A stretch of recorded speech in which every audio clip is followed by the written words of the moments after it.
Okay, hello guys, welcome. This is Authority 91.9 FM Media Source. Today is the 28th day of April 2021. My name is Chuka9ja, Minister for Good Music. And today, for a special, we've got, even though he's young, but he's slowly getting into the semi-veteran status in Nollywood. He has put in work. One of the popular movies that he's ever done has to be the one that Chuka9ja used, the famous line of Vokoe. If you are quite conversant with how movies are run down here, you will remember this movie. Let me try to get the soundtrack. And kind of keep Nah, that's it. Hey, that movie was crazy. That was Iran and Iraq. Iran and Iraq. Spelled E-R-A-N, then E-R-A-K. Yes, exactly. Yes, Iran and Iraq. You see Canaries in that movie, it was so slim. He used relaxer to... Well, I remember that movie vividly. Like, you actually saw that movie. I saw it. You have the details. Plenty times. And that was when the bootcut trousers were the main Exactly. thing. And he was on so many jean trousers then and polo. He was so lanky. Like then he was the son.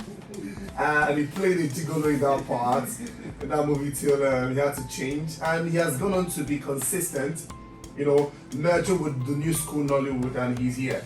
My lady and gentleman listener, Ken Eriks, you're welcome. Thank you very much. Hello, everyone. Hello, listeners. My pleasure to be here today. Okay, so you're in town for movie shoots, I guess. Yes. Okay, so now the thing is this, really. How did you start out? This, let's start with your real name, because all the person will be like Ken Eriks. Oh no, who need you? I'm from Anambra. Okay, my real names are Ekenedli Chuku Eric Wenwen. I'm from Enugu in Njikoka, local government area of Anambra State. Okay, so now take bit right into it. When did you start movies, and how was your entrance into the Nollywood scene? How was it like? Was it direct, or was it through another angle?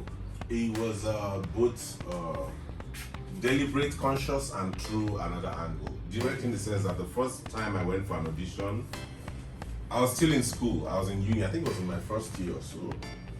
I went for an audition for a movie, and after being auditioned, I didn't pass. Oh wow! Yeah, I didn't pass. I wasn't chosen. So, but luckily for me, I went to the audition with my guitar because I've been doing music stuff from when I was small. Yeah, I went with my guitar. So then I met this star actor at that time who was playing the lead role in that movie. I don't know if you know Patata. Yeah, Patata. Yes. Fine Patata. Yes, it was him. So when I had failed the audition and I was leaving, he saw my guitar. He was like, whose guitar is it? I said it was mine. He asked me if I could lend to him. I gave it to him. He played and sang. And whilst he was singing, I sang along, and he turned. I was like, who was that? I said it was me. He said, you sing it? I said yes. He said, that means you have to be in this room. That was how he took me by the hand to the producer and said that this guy had to be in this. So I actually failed the audition. On my way out of that place, he brought me back. My guitar. Yeah, your guitar actually brought you back. That was my first ever stint with being in front of a camera. Okay, so have you sold that guitar? Where's the guitar? I can't remember. I didn't sell it actually. Okay. I find it hard to sell stuff, especially things that bring me luck. Yeah. I didn't sell it because eventually my younger nephew had to take it up, and now he's a prolific guitar player. Wow. Yes. Wow. Okay, so now we're still going to talk about your music as the program is advancing. But now let's look at Nollywood now. Really, what has changed from Nollywood? When you started, and Nollywood now. Really, what has changed negatively, or what has changed positively, or what has improved actually, or what has not? There's been a lot of changes in Nollywood, for good and for bad.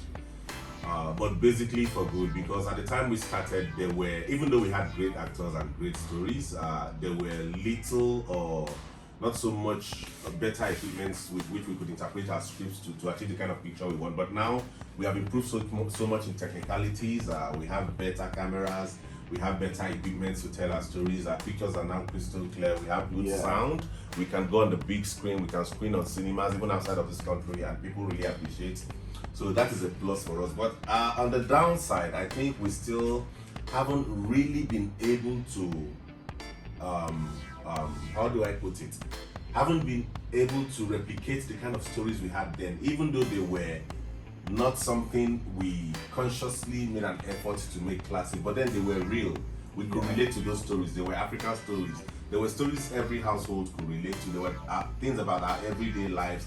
So I think that was actually what gave Nollywood a boost. Those stories, those days, made us get the kind of attention we have that led us to where we are today. Okay, so our amazing lady and gentleman listener, supposing you or listener from wherever you are, this is Authority 91.9 FM midday source.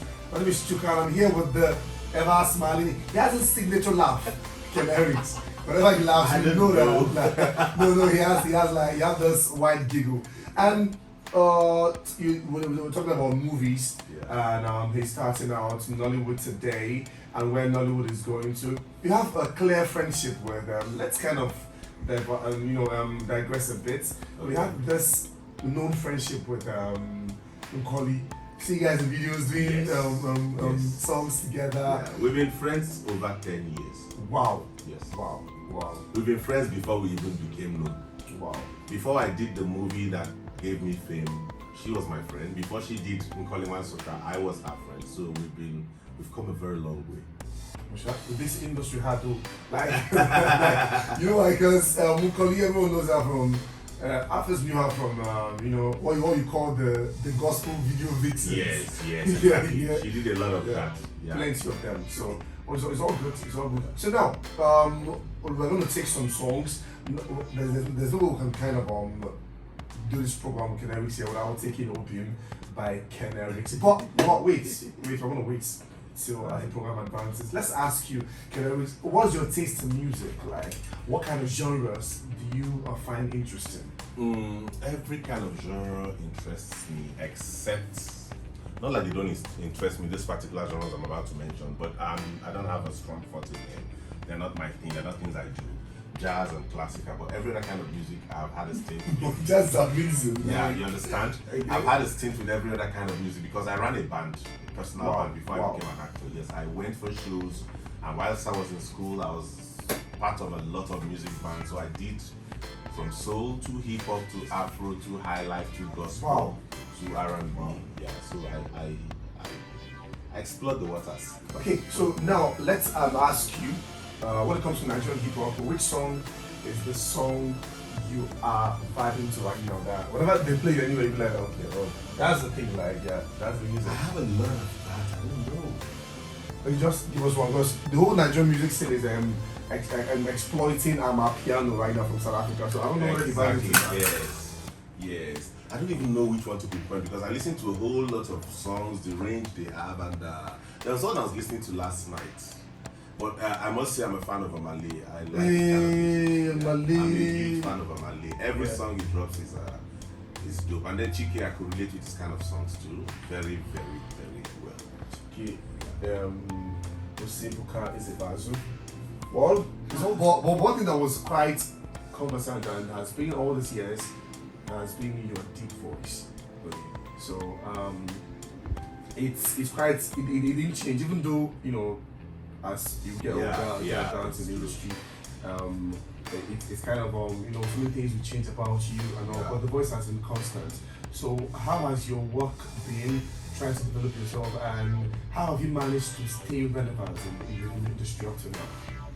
Truth is, I do everything possible to remain grounded, to be on my lane, to work on my craft, to focus on my craft, to improve upon what I've done before.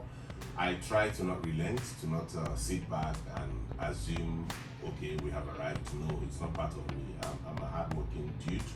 I go all the way, and whatever I set out to do, I give it my best, because I have this belief that whatever is worth doing is worth doing well. So these have been my life's principle, and they actually have brought me to where I am today. Okay, so that's super nice and interesting.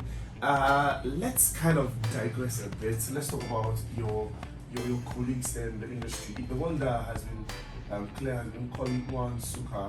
You guys are kind of close. Just in the videos, the ones that you guys are singing. So how long have you guys known each other? Nkoli and I have known beyond 10 years. 10 years, yeah, more than 10 years. We've known right from when we were just normal people on the streets, hustling, going for auditions, trying to see who would have a place in the industry and all of that. In fact, we were friends before I did the movie that gave me fame, and she did the movie that gave her fame. Okay, so which was that movie for you? For me, it was a movie, The Illiterate. That was in 2011. Yeah, it was The Illiterate. It was shot in 2011, end of 2011, and it was released 2012. Yeah. So are there so many movies of you that they make it? They make it to the stores, both physical and Yeah, a lot. online. Yeah, a lot. There are lots of movies I've done that I didn't eventually get to see. In fact, at some point, I took a break from filming at a particular place in this country because almost 3 or 4 of the movies I shot there never saw the light of day. So I felt I was just going to exasperate myself and waste time and all of that. So it happens. So now, and as a matter of a quote, what is filmmaking for you? Like, what does filmmaking mean to you? For me, filmmaking is relaying a slice of life to an audience. Did you hear that, ladies and gentlemen? Like, say it again. Like, so that I didn't get to jot it down really. I wasn't even expecting that Shakespeare. But that's true. I believe filmmaking is an experience, just relaying a slice of life to an audience. So if I'm watching a movie, I should be able to be soaked in. I should be able to suspend my disbelief and actually get stuck and believe and follow a life story. Okay, that's super nice. My ladies and gentlemen, listener, you've all heard is Ken Erickson and Chuka9ja and the studios of Authority FM today. So now, let's actually ask you something. How's your relationship with your male counterparts in the industry? How is it like? How do you guys relate? I have a wonderful relationship with my colleagues. Like we are all colleagues, so we work together. We may not get to see all the time or visit each other, but then we get to see at work, at events, so we have a very good relationship.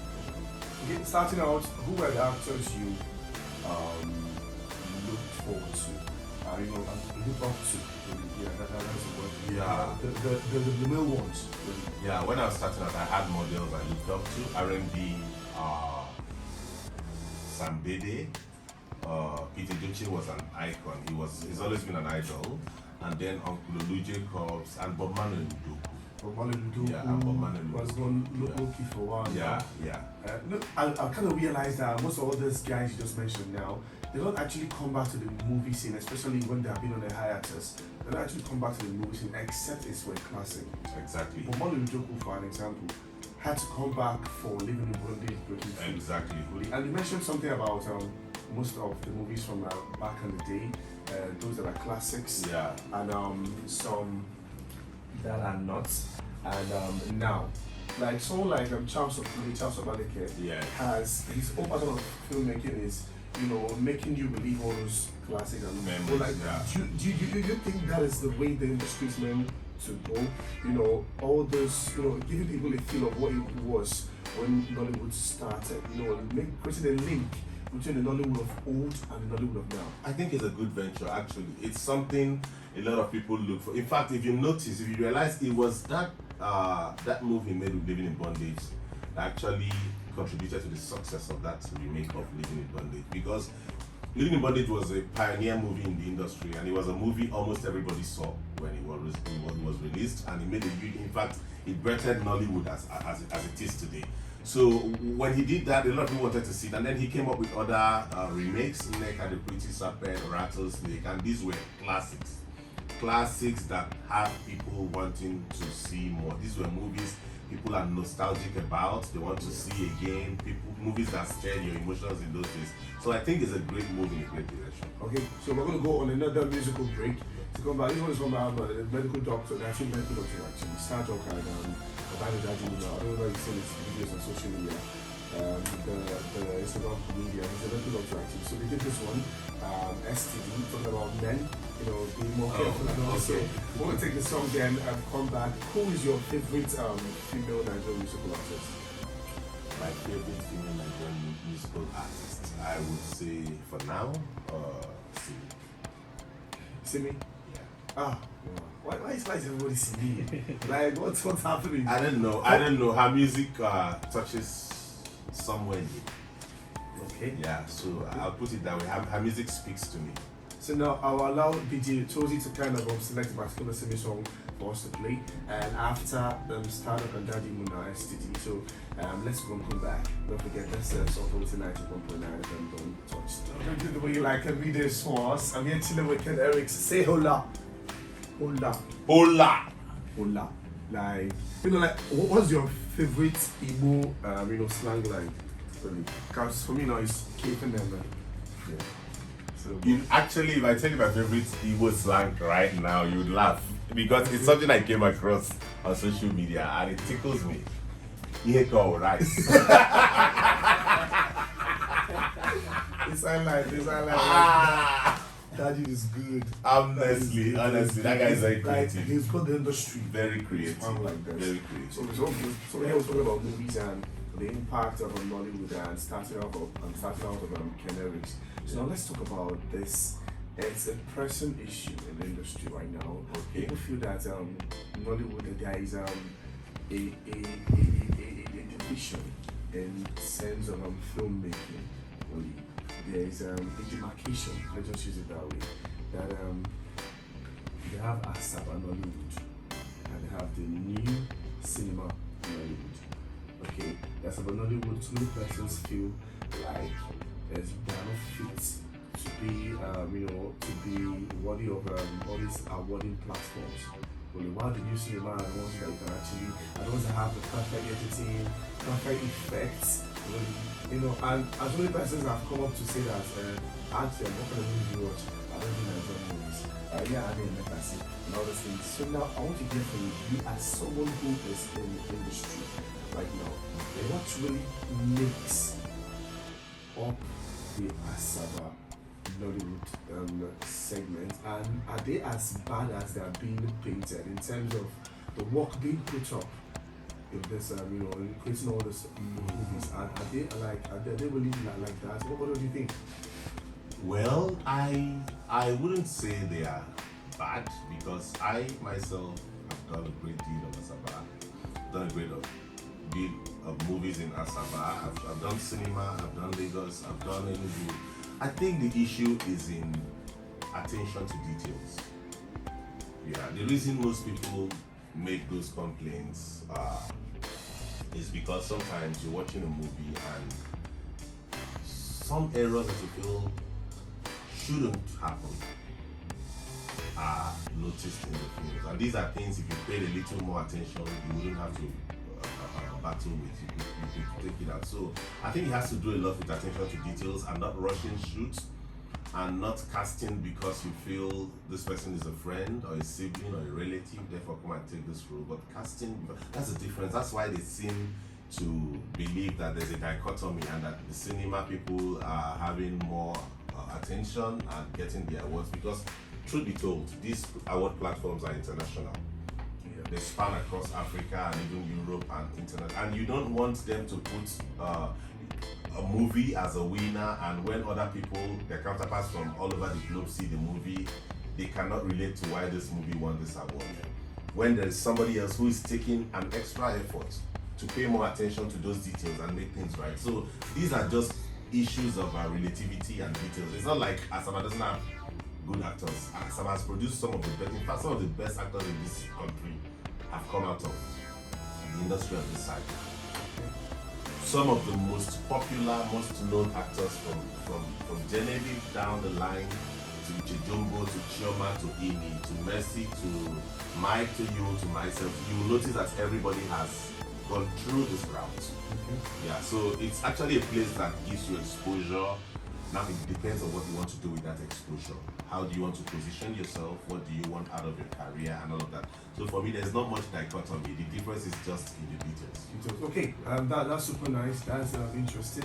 And I'm going to ask you let's 3 questions right now. Okay. Then we wrap up quickly. Okay. First of all, the Nigerian music industry has witnessed the first Grammy winner based on the person's original effort. Burna Boy, in the Try to Store album, after getting the first nomination with the African Giant album. So now, do you see the movie industry in Nigeria getting a Grammy recognition anytime soon? Yes.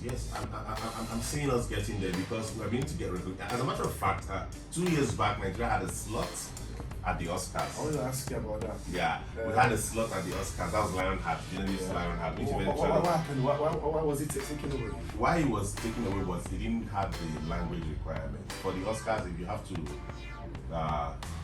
make an impact in the international movie category, your movie has to have at least 80% foreign language. Lionheart was shot in both English and Igbo, but the Igbo spoken there was not up to 80%. So if it was up to 80%, then it could have gone. That was why it was disqualified. So that category needed for the movie to have majority of a foreign language spoken in it. So the person had the mindset that it was No.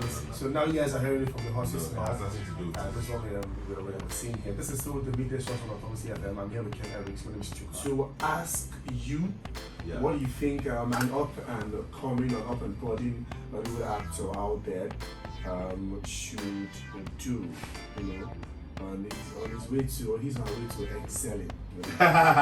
Okay, I tell young ones all the time, people that come to me for mentorship and want some kind of advice in this industry. First of all, be passionate about this. Yeah. If you have no passion, you're not going nowhere. Yeah. Because it's only the passion that will keep you when you're frustrated, when you're not getting paid, when you're hungry, when you're kept under the sun from morning till night. It's only that passion that keeps you going. So if you're not passionate about it, there's no point. Then hard work on yourself, practice as much as you can, learn, read. In fact, if you want to be a successful actor, you must be a voracious reader. Wow. Yes. That's super interesting. Yes. Wow. You must read, you must watch movies, foreign movies and local movies. Some people tell you, like you said earlier, I don't watch Nigerian films. You will fail as a Nigerian actor if you don't watch Nigerian films. Yeah. Because you learn two things from watching Nigerian films. You learn how to do it and how not to do it. You see a movie and they're not doing it right, you say, okay, I don't want to do this kind of thing. You have learned, it's knowledge. You see a movie they're getting right, oh, in my next film I'd like to act this way. So for me, it's as an actor, just be open to experience, be open to knowledge, be observant, read everybody you come across, study books, read, practice, and be obedient, be respectful, be prayerful, go all the way for any audition opportunity you see. Do not let any chance slide by. Just take your chances. Okay, so now that's that from Ken Erics himself. And a quick shout out to your fans who are listening to you right now. What would you say to them? I love you. I love you, my fans. You are the reason I'm here today. I love your support. I appreciate it. I don't take it for granted. And I promise to keep doing great, to keep entertaining you. And I am here hailing Authority FM. As a matter of fact, this is one station that is dear to my heart. When I dropped my song, I had no clue until I saw it on Twitter. It was blasting on Authority FM. Who did it? Chuka9ja. The vibe, man. So I was blown away, and a lot of people kept calling me and telling me they were listening to Obimon Authority. So it was wow for me. I like what you're doing, Chuka. Keep it up. I'm really proud of you, and I appreciate it. Thank you so much. I appreciate it. Yeah, hope you cut out of Okay, so thank you guys so much. We're going to end this program by listening to Obimon, beautiful melody, beautiful medley. This you can actually use it to check any kid. Really, you can actually, if you're a married man, you're looking at your wife right now. That would be something. It's only your wife all this week. It's entering. Yes. Because a whole lot of work has been put into it. Thank you so much, Canaries, for coming around. Blessings. We hope to host you in a bigger way the next time you come around. This is still Authority FM. This program comes back same time, same station next week. God bless you. Bye for now. Thank you.